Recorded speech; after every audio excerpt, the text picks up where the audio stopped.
Hi, everybody. Thank you again for joining us. It's great to be here with you all. We have a special treat today. I'm going to bring him in.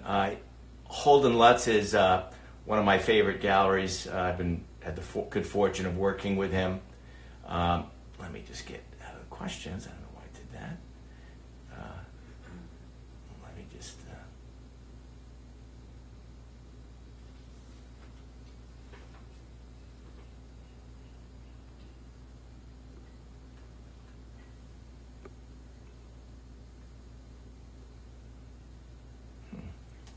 Okay. Let's try it again. So I'm trying to connect to my gallerist, Holden Lutz. Here he is. Great. Okay, got him. Here we go. Holden, are you there? Holden's been my gallery in Palm Beach for the last several years, and it's been a real joy to work with him. Here they are. Okay. Yeah, good afternoon, Stephen. Good afternoon, Betty. Good afternoon. Hi. Great to have you here today, Holden, and looking forward to having this conversation with you about this day tonight and answer so many questions for so many of our followers. It's really a treat to have you join us today. So thank you, and thank the whole team, the great Holden Lutz team, who we just love working with.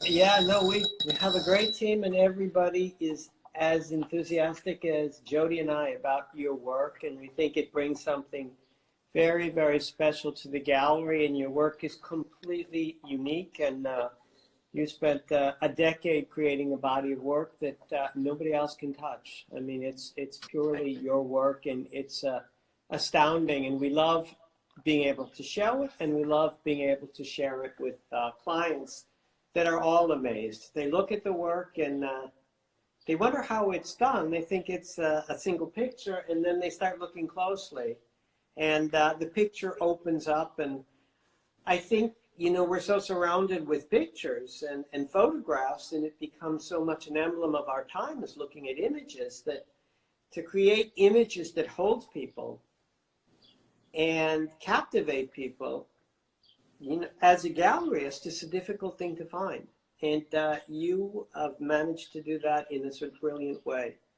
So we are so happy to have you as part of our gallery. Well, thank you. It's great to have to be part of it, and to be to have you here today to talk about, you know, photography. So I wanted to, I know you've got obviously a lot of questions and things like that, Holden. So feel free to, if you'd like to start off, I can give you some background in terms of this picture to give people a little bit of context. Yeah, I would love. I mean, to me, it's one of the sort of perennial favorite pictures that we've had of sort of all of the team here. So if you can tell us a little bit about how Robson Bight came to be, and what the sort of intention was in making the picture, that would be great if you could share that with us. Sure.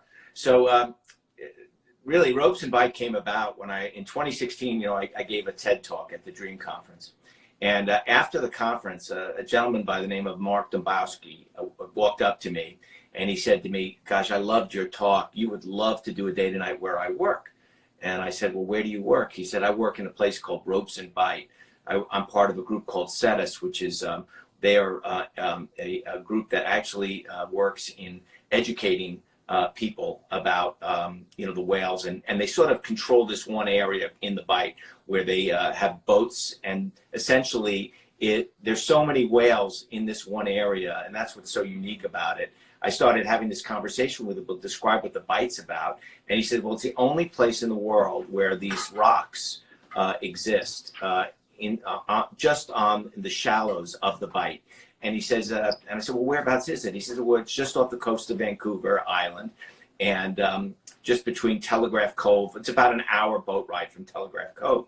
And I said, "Well, what's so unique?" He said, "Well, it's the only place in the world where these whales go, and they literally rub their barnacles off on these rocks, and it's kind of like a spa treatment for orca whales." And I said, "That's crazy." I go, "How many whales?" He goes, "Well, you know, during a certain time of year, you can see a multitude of whales. I mean, like families of orcas are coming in regularly to go through this experience." And I started to think about it. He said, "But what else is going on?" He says, "Well, we've got an extraordinary wildlife, everything from eagles to all kinds of different types of species, but we also have this amazing kind of connection between, because it's a thoroughfare, so many, you have cruise ships come across, you have kayakers, you have sailboats, you have fishing boats. So you've got all this stuff going on. And he said, you might really find the narrative of what's happening on the water fascinating. So at that moment, I had just really finished my first animal picture, which I had shown at TED, which was, of course, the Serengeti National Park that I had done. And I was in a moment where I really wanted to sort of shift the work more into wildlife. And I thought, wow, this could be quite a challenge. In my wildest dreams, I'd never really photographed whales before. And I thought immediately that this was going to be like, how do you find a view where whales are going to like just show up and rise out of the water? So there was a lot of questions and challenges inherently with this concept. But I stayed in touch with Mark after the conference, and he started sending me photographs. And then we had deeper conversations, and I said, what's the chances of seeing whales? He goes, really, really good, if you're there the right time of year. And so I sent out a scout, one of my assistants, my old assistant from California, Brian Lashinsky, and Brian went out and photographed, and I saw the potential pretty quickly from the pictures. But, to get an intimate view of the Bight itself, and to also know that you're going to have a foreground where the whales are going to show up, boy, that was a challenge. And but we went for it. Talking to Mark, he sort of said, come in August. That's really the time. There's a risk of fog, but he goes, the whales will definitely be here. And we got out there, and I had one location that I was very drawn to from Brian's Scout. And in traveling to that location, I ended up finding this view that you're looking at. So that's what happens sometimes. I will sometimes do the work, and then when I see something else, I will punt if I have to. And we happen to have a unique opportunity where the Bight, we had a clear gap weather-wise, and being able to see directly into the gap as I was even heading out on the Scout enabled me to find this view. And I'm 40 feet on a cliff, literally a rock outcropping, to make this picture. We had to, we basically stayed there for 36 hours. We had a pup tent, but I never slept. It was too magical. We shot it specifically on a day when the full moon was going to be rising. No, it's an amazing picture. It was about 68 degrees, Holden, the entire time. In other words, there was no change in temperature.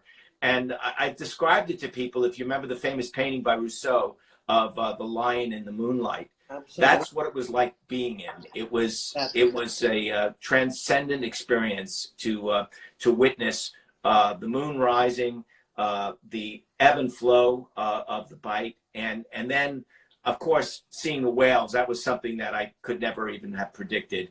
When I was talking to Mark when I first got there, he looked at me and he said, I don't want to give you bad news, but they've only documented right now 3 families. They actually know, the scientists that work in the Bight, they actually know every whale in that area. And they know the families, they know the children's names, they have names for everybody. And they can tell just from their dorsal, the markings of which whale it is. So it's kind of an amazing, they have like a really deep relationship with the wildlife that's there. And so that was kind of fun to be able to gain access into that. And one of the things they gave me, which was really special, was they shared with me the microphones. They have microphones that are literally underwater, so they can listen to the orcas as they come into the Bight area when they study them. And they gave me a walkie-talkie that would allow me to connect to their microphone system. And that was just a fantastic thing to be able to have and to listen to as we kept working. So I had a sense of when orcas were in the area just from sound. And this was done this is 2016, correct? Yeah, actually 2017, I think, was the actual date. No, it was 2016. It was 2016, that's correct. 2016. Yeah. And from making this work, which was sort of a gentle pivot from you, because the work that you had done before, which we had shown, was all sort of man-made structures, was all really kind of showing cities, showing the life of cities, showing the way people integrate their lives with other people. So this is a different kind of direction for you. And from this work, which was 2016, I assume the work in the national parks came next? Yeah, that's exactly right. The National Park Series started to emerge right after this picture. And then you really, from that standpoint, came the bird migration series. And now, you know, I've moved this on to really actually exploring more of Canada. You know, my new work is really focused on Canadian wildlife, endangered species, and habitats. So it's been quite a journey, but this was certainly absolutely a pivot. And I think in a way, it opened a door for me because it was so challenging, because there was such a belief that I could never get this picture. I think once it happened, I remember setting the camera up, and my assistant Lenny and Chris were there, both of them, and we were getting ready. And, you know, the conversation was always about, wow, do you think the whales will appear this close to us? And literally, as we're setting the camera up, a whole family breaches right in front of us. I mean, like, you could have, thrown a rock over and said, "Hi guys," whatever. They were that close to us, and so we knew at that moment that that this was going to work. What I didn't know was, and what I couldn't predict, and I think the picture, what I'm most gratified about with this photograph is it captures what I think the bite is, and that is a moment where humanity and nature can coexist in harmony. That's really what this photograph, I think, captures, because there is a ebb and flow to the bite. You know, people say, well, you have kayakers, you've got cruise ships, you've got all these different things going on, but they all don't happen at once. They happen through a certain type of rhythm over the time and the course of a day. And I feel like one of the things I was able to capture was that rhythm. And I think it has a balance. And I think it's a balance which I wish we as human beings could take a lesson from with all nature that we're working around and being a part of. So it seems to work in a really positive way there. Yeah, I know 3 years ago, for those who haven't gone whale watching or seen whales, our family went close by one of the outer islands off the state of Washington. Our family went on whale watching, and we were sort of lucky that a number of the whales were there. And nothing sort of prepares you for that absolute thrill of watching these whales breach, to see something so big, so powerful, so beautiful, and so connected to nature. It's an amazing experience. And it is an amazing experience. And, one of the other things that was so fascinating for me was seeing how familial they are. The way the family unit within orcas is so important. And every so often you'd see a lone orca whale. And, that was one that obviously had left the family. And generally, I found out that happens because, the mothers in particular like to feed their, even well into adulthood. They're always fed by their parents. And, if a male sort of finds another female somewhere and he gets interested, he leaves the family, he's essentially, persona non grata. They don't come back into the family once they leave. So it's a fascinating family unit, the way they live. And I saw it firsthand. I got to witness it. And to your point, when you see a whale breach, think about how difficult and how lucky you felt probably seeing a whale breach. No, you could travel around in a boat and never catch a whale. I've been out on the water and you could spend 2-3 hours and not see anything, and then all of a sudden, boom, they're with you. So to stand in one place like I do and hope that the wildlife comes into where your view is, what you're looking at, was really, kind of it was a dream that this actually worked and actually happened.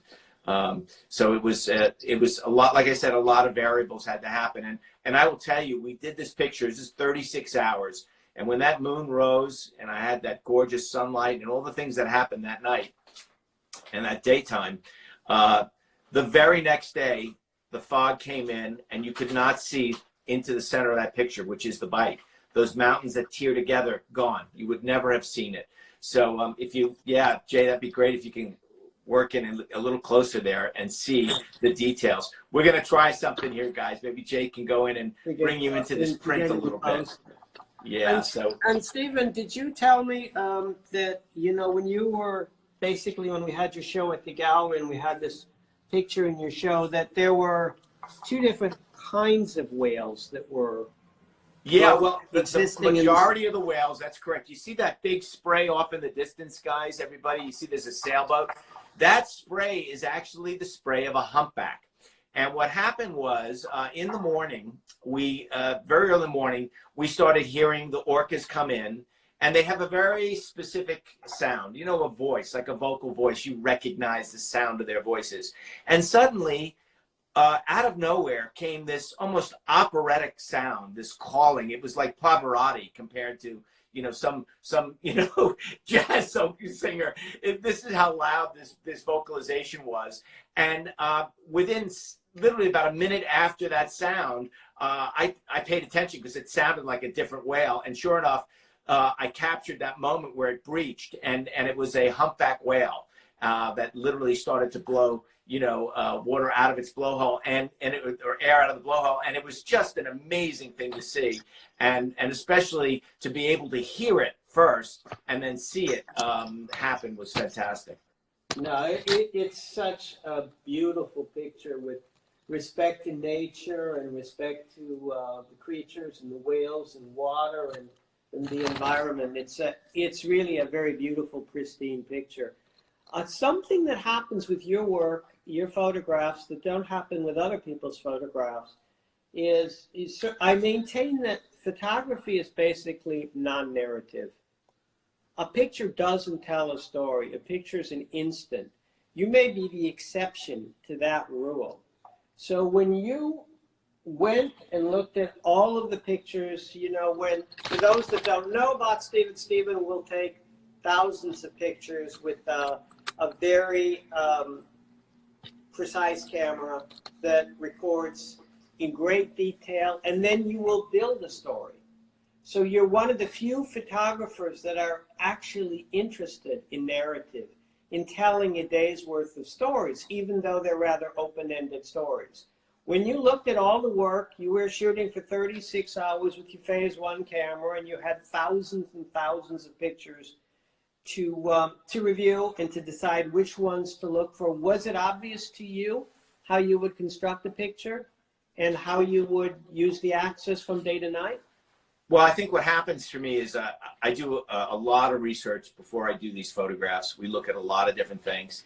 And then once I commit to a location and I go out and I set up the camera and I define the view that I have, I like to say that it's in my mind's eye already. But what I try to do, as much as the research and things that I have, I like to react to what's there in front of me. And once I'm there, now my eye takes over and I'm sort of, you know, figuring out what is it that I want you to see? What is it that I really want you to feel?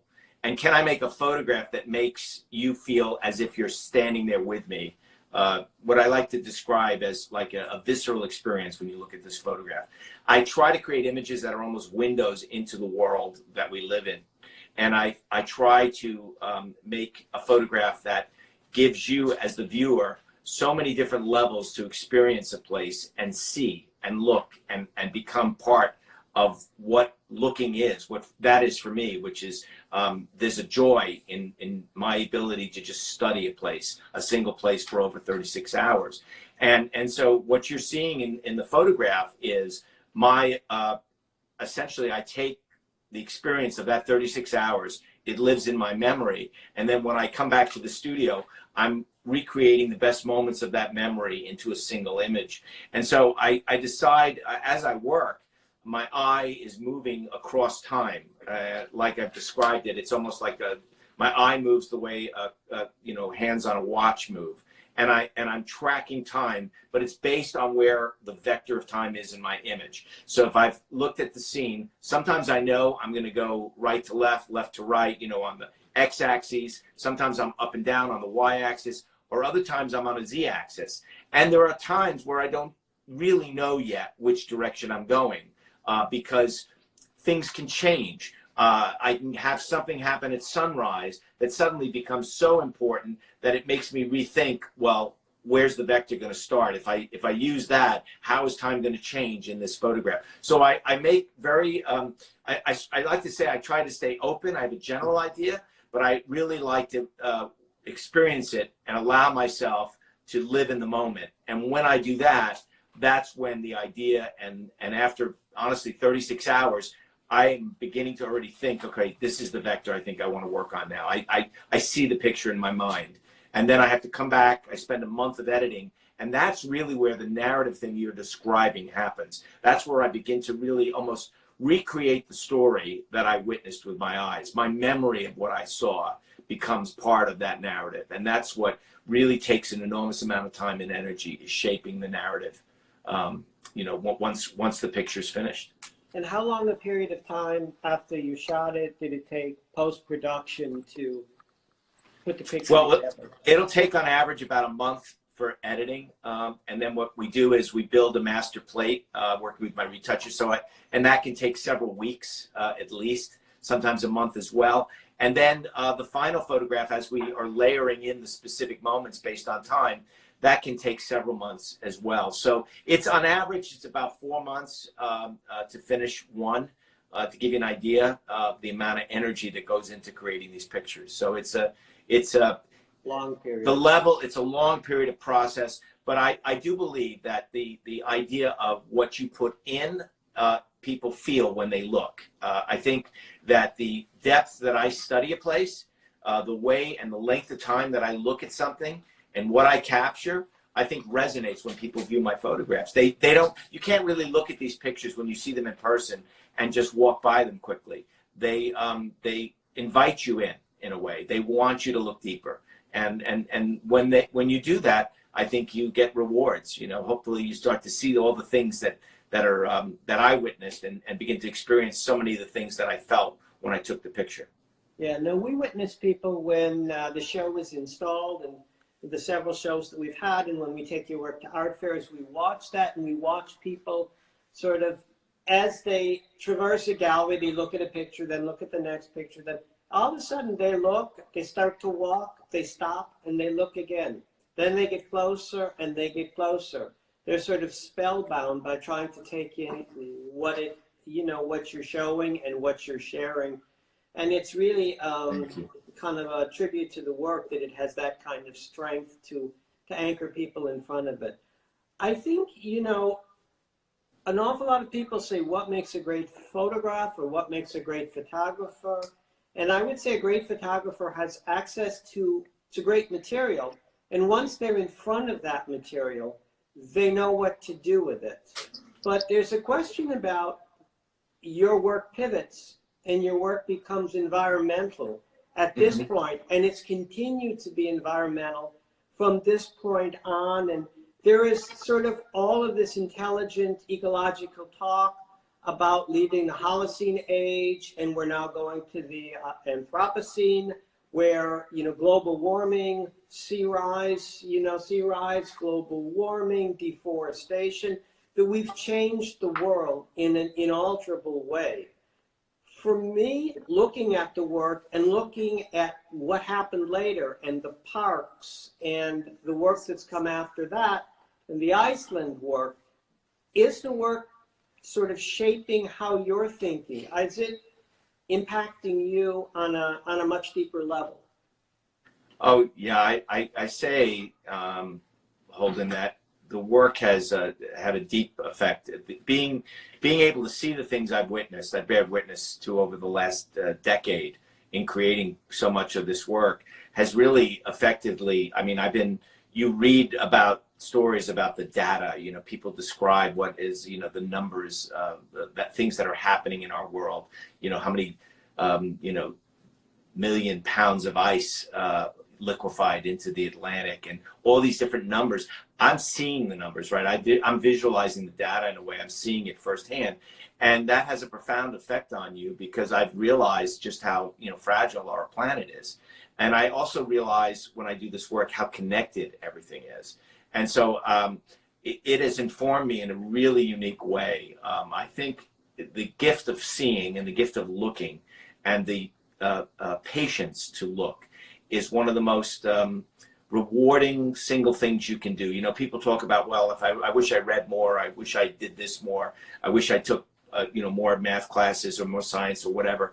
But you know, the simple act of looking, of deep looking and seeing, is something that can inform you in such a rich and meaningful way. And that's what I've learned how to do. And I find it, frankly, probably one of the richest experiences of my life, really. I mean, I feel like I come away and I have a whole different perception of our world, of the universe, of everything around us.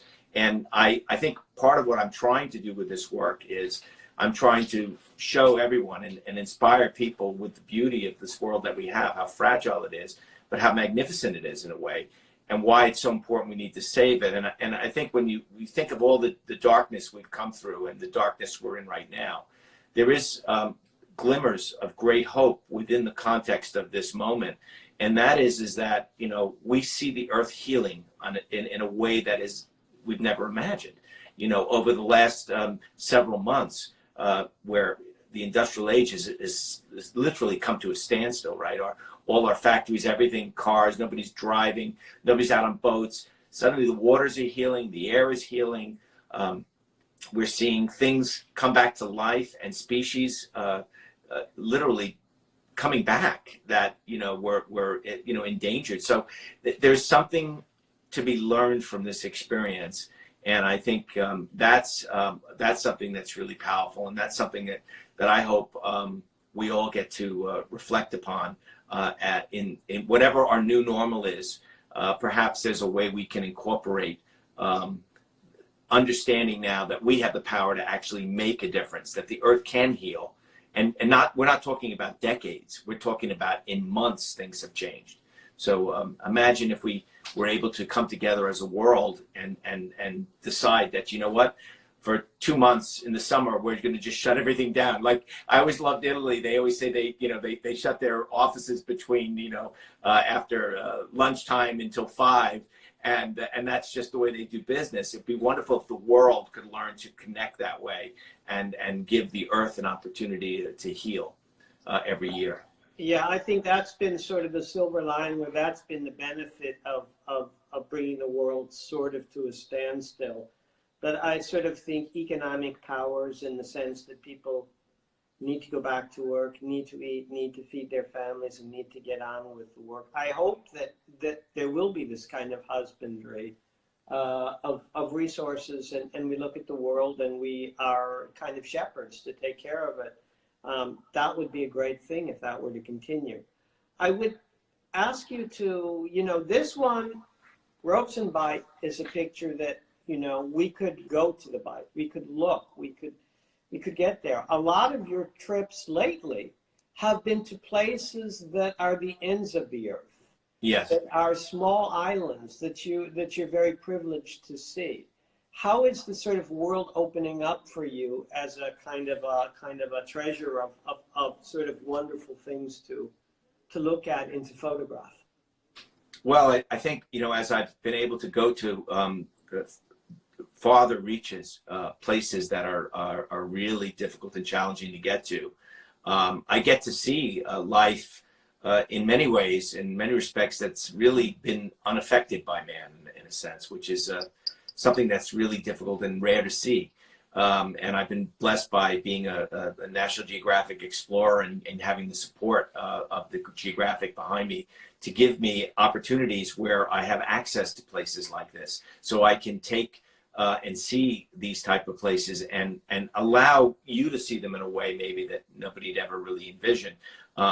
Again, it's for me to be able to get to these places. Obviously it's challenging, and then to figure out how we do what we do. So it's, I'll describe one when obviously I'm shooting on a rock outcropping here. There's no scaffolding, there's no crane, there's, no electricity. I'm figuring it out as we go. Many of the things that I'm doing now, and the places I'm going to are very extreme. So, it's really taught me how to adapt. But I've never gone into it where, I'm going to make a less of a photo. Like I want to still create what I create, and I want to make it as powerful and storytelling an image as I can. And that was really what started, you know, in the Serengeti shot. I think it moved when I did Robson Bight. I realized that this was a really powerful new way to photograph wildlife, to tell a story about the way, you know, we live our lives and the way the world is. You know, how can we see the world in a new way and celebrate these incredible places? And that's really what I try to do now, is try to share that the communication that I see between the animals and the natural world, and to bring you into it in a way that I hope makes you have an emotional connection. And I think that's really what my work really tries to do. What I strive to do is to allow you to be so captivated by the beauty that hopefully when you stare long enough, it touches you on a core emotional level. I think you do a very good job of that. And Stephen, when it's safe to travel, where do you go next? What projects do you have that you talk about?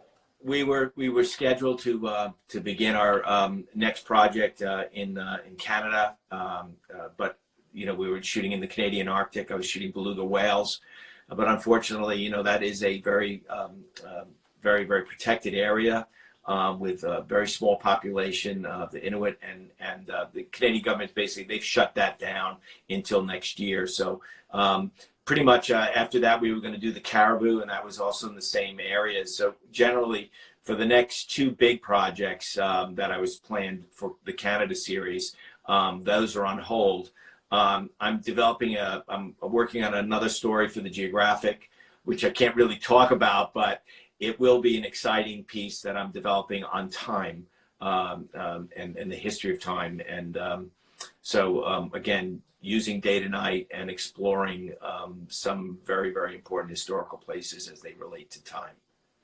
So the work, basically it's been a decade of work for Yes. Day to Night. And that also, if people don't know, there's this incredible book that Tashin did, which is one of the most beautiful photography art books that I've seen in years. And what happens is you've got details. I can show you the book. Oh, that's great, Holden. Thank you for sharing that. And it's got details. It's not only got every piece in the Day to Night up until recent, but it also has details, and it talks a little about how they're made. But you think in terms of the project and in terms of sort of warping time and reconstructing time and space, that you have a long way to go with the project, that there's more, that there's a lot more to say? Well, you know, I think, you know, I never say never, but I'd say right now where I'm at is I'm trying to focus the work in these core areas where I think we're, you know, as a you know, humanity, is we're all sort of thinking about. And I'm really focused on trying to capture and tell those stories. And I think, you know, over the last 10 years, I've done certainly, you know, I'm over 63 or something like that I've done. So you can imagine if each one takes almost 4 months to do, the amount of work that we've done, it's been somewhat Herculean, and it's been great, and it's been an amazing journey. But I think I now want to sort of try to track it and focus it into this very specific area.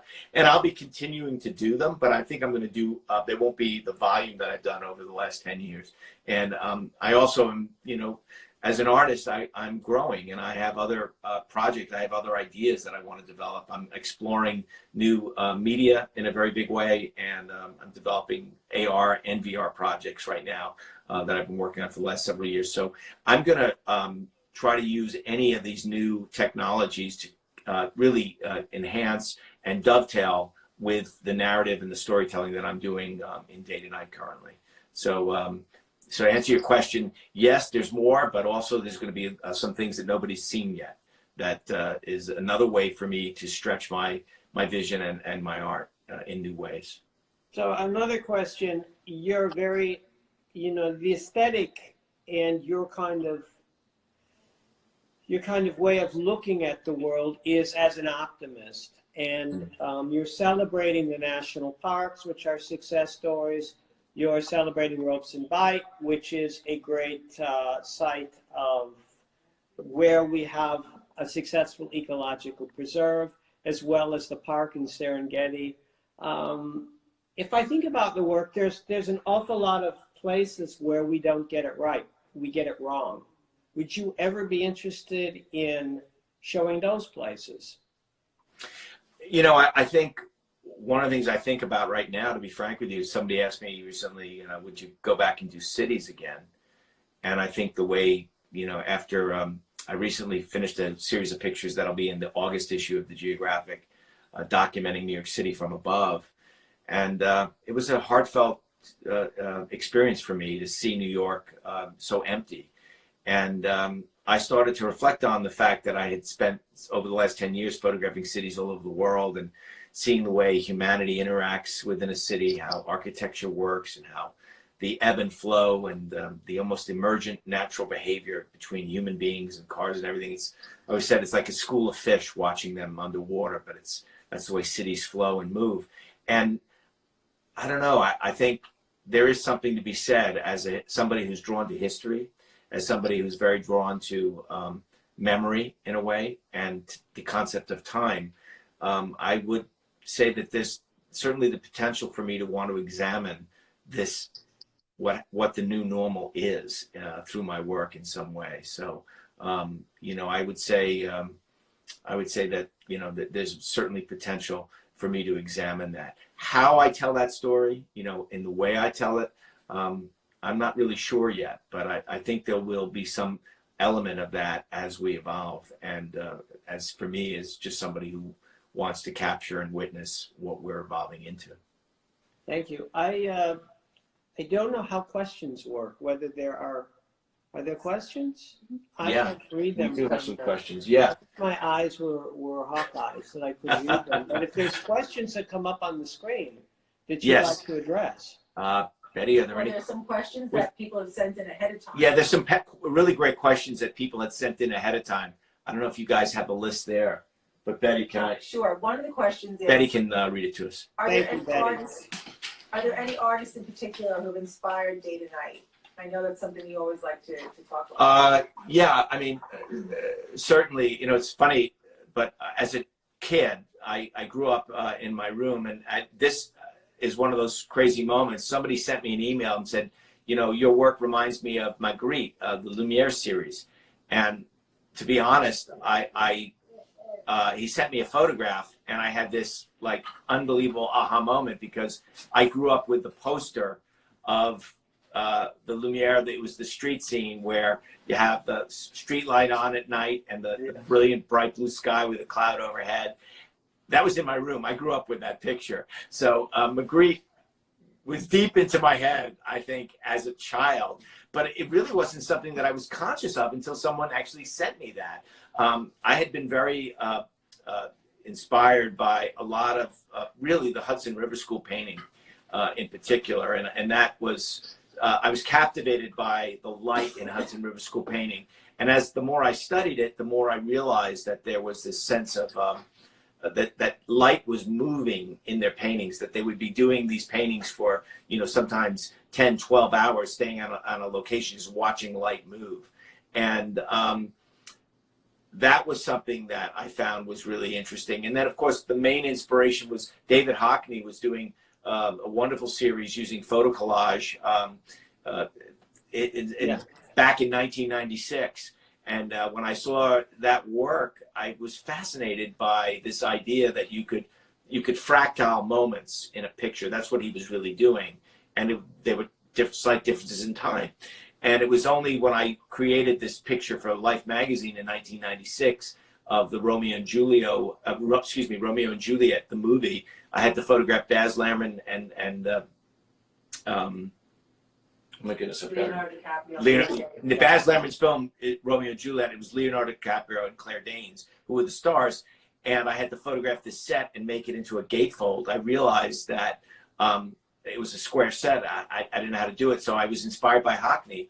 And that moment led me to this concept, because I shot 250 images, and as I got Claire and Leonardo in the center, I had them embracing for the center picture. And then when I panned my camera, I had a reflection in a mirror, and I asked everybody to stay exactly as they were but I just said to Claire and Leonardo, could you guys just kiss for this one photograph?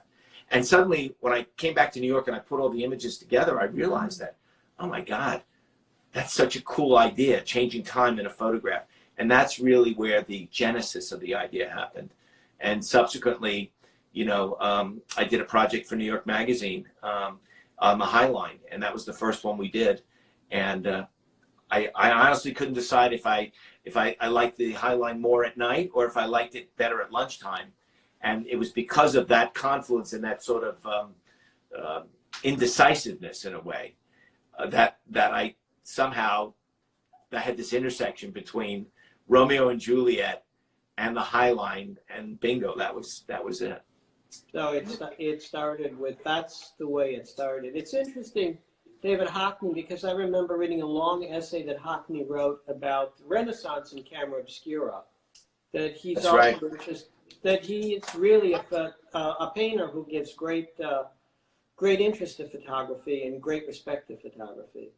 He certainly does, and he really understands where so much of painting came, and the idea of the camera Lucinda, how optics were used in painting, you know, and how that changed a painting in a way, a dramatic way.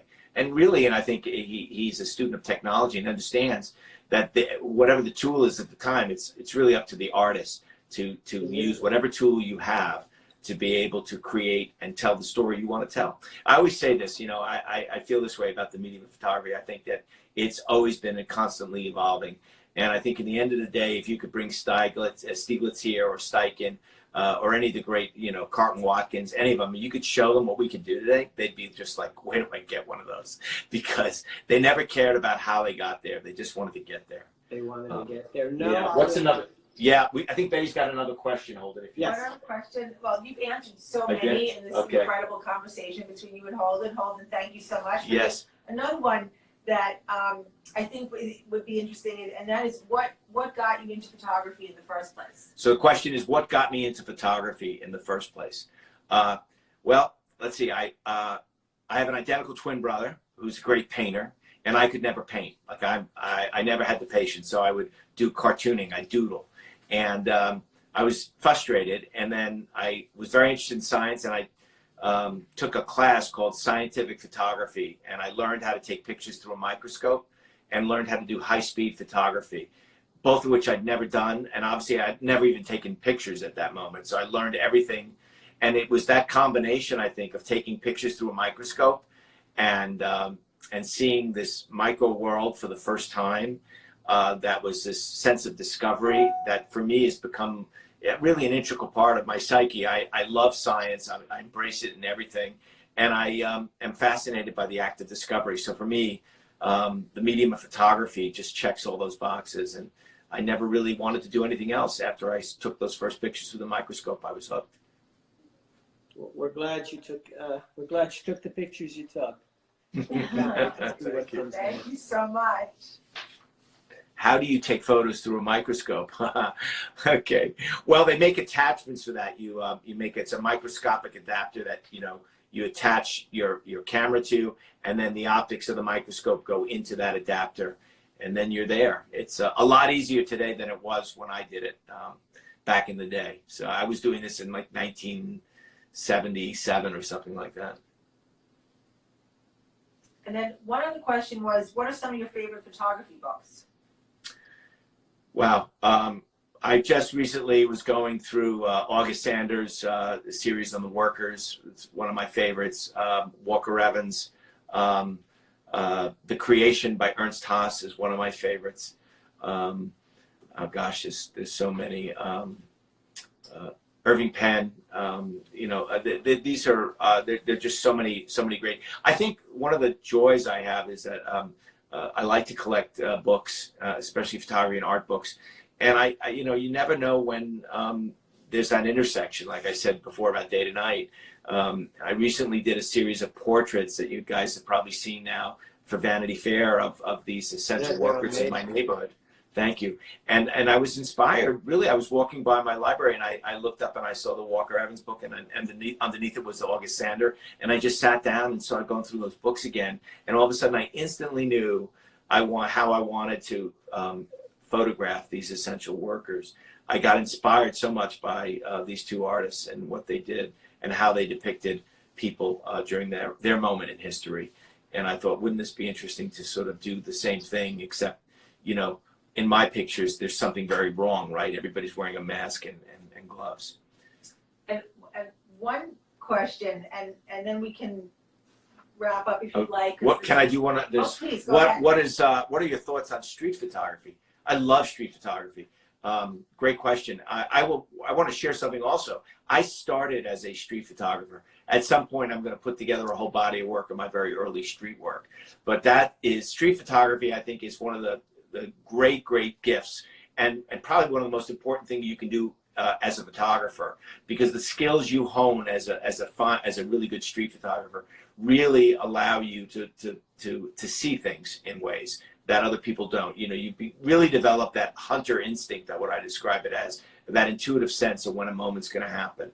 And so I really encourage you, and it also gets you over fear in a way too, about, oh, should I, shouldn't I? It forces you to engage with subjects sometimes when you're not comfortable. And so I think it's a really great growing experience for any young photographer to learn how to work on the street. But it means shooting not for, you know, a half hour. You got to spend a couple hours out there really working. One other question was, what's your favorite subject to shoot when you're not on assignment? When I'm not on assignment, my favorite thing is just to allow myself to get lost and see what I see. I don't really have an agenda. I've been doing these walks every day, you know, because of, you know, we're all staying home. And so I get outside, and when I do the walk, one of the things I've been so in awe of is the spring this year. I found myself looking at spring in such a different way. I've been seeing the transition of time so nuanced and so much more subtly than I ever did, because normally I'm traveling, I come home, the cherry blossoms are open, they're gone. You know, I miss that whole transition period. And so I've been going out, and I just have really fallen in love with shooting flowers. I'm going to put together a post in the next week or two that share some of these very personal little moments that I've captured of spring on my walks every day. So I think for me, it's all about whatever inspires your eye. You know, whatever catches my eye, that's what I want to photograph. And your dog. And my dog. My dog he's been particularly, it's been a love fest with my dog. He's very happy about the fact that we're at stay at home. That's actually one of the silver linings of this whole thing, is that Palm Beach, or West Palm Beach, made the news that in the first time since the creation of the big animal shelter, there's not a single dog to be adopted. They have all found homes. Oh, that's wonderful to hear that, something everywhere. That's great. But, pets have now I think people need to have a connection with something else living, and something else that's capable of giving them love back. Holden, that's so important. Pets have found their day. That's so important. Just being able to do this with you and share this with everybody out there who's kind enough to watch today. We're all making a connection, you know. It's so important to our own health, our well-being, to take the time to talk to someone. You know, if everybody had a goal today, if you know, this week, call a friend, somebody you care about who you haven't heard from maybe in a year or two, whatever it is, but somebody you really care about and you want to reach out to them. It is the most therapeutic, healing thing you can do for yourself right now. We've been doing that. I totally agree with you. Yeah, and I think it keeps us well. I think it'll feed your immune system. It'll protect you in a way. So, and it'll bring joy to somebody, and that's really what we got to do as a race, is really try to inspire. Thank you for connecting with me and with the gallery this afternoon. And thank you for doing it. Thank you, Betty, and thank you, Stephen, and we look forward to speaking to you again and seeing what comes next. Yeah, thank you again, Holden. It's been great fun. Thank you very much. And thank you, everybody, for watching. Have a great week.